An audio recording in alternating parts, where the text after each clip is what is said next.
and we are back for season 2, episode 2.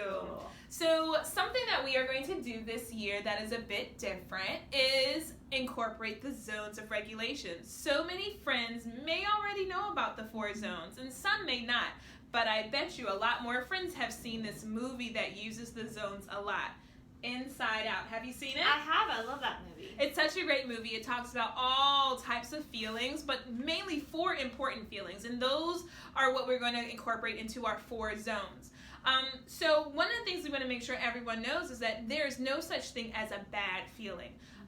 One thing that's also important to know about our zones, the reason why we're talking about the zones of regulation is because we want to teach everyone how to self-regulate.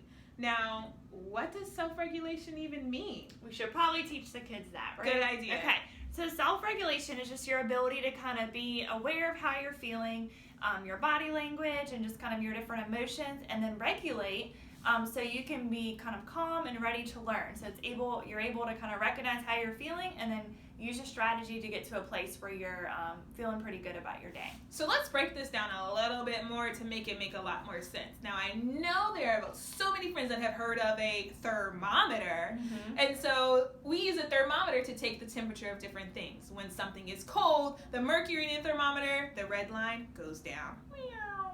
And when things are hot, the mercury in the thermometer, the red line, goes up. Meow.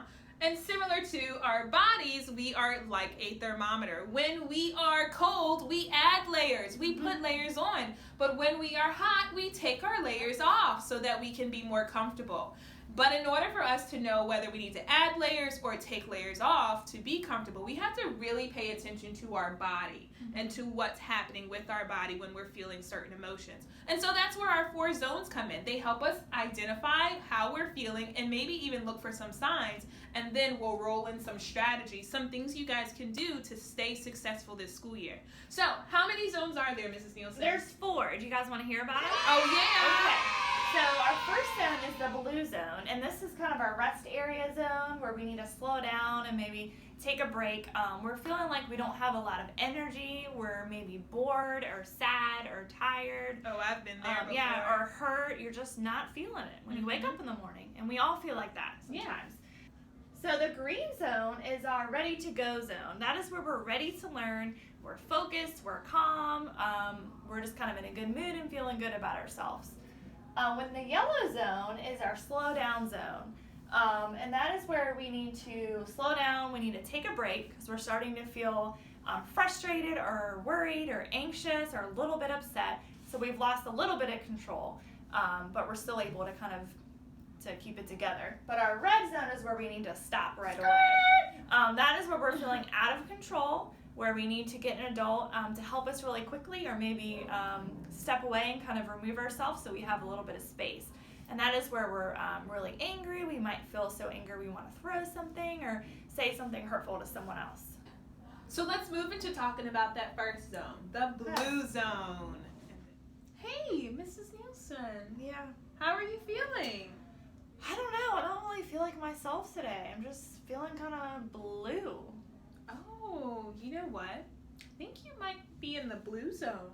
Blue zone? What does that mean? Oh my gosh. So sometimes when we are feeling either sad, tired, bored, sick, hurt, or we're just like moving slowly, that means we're in the blue zone. That's our I need a break rest area zone. Oh.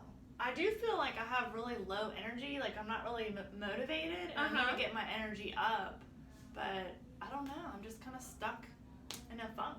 So can I make a suggestion? Yeah. There's some things that you can try whenever you're in the blue zone. You can go to your classroom's designated area with your teacher's permission, and you can maybe try to do a mandala. A mandala? What is that? Oh my gosh, it's the greatest thing ever. So these are a select few different types of mandalas, and they have very intricate, meaning very detailed designs. And what you do is you just kind of take your time and fill in the mandala using whatever color that you want. And sometimes that helps us to regulate ourselves and be ready to get back to the green zone. Okay, can I just like scribble on the page? Oh, no, You get my feelings out that way? No.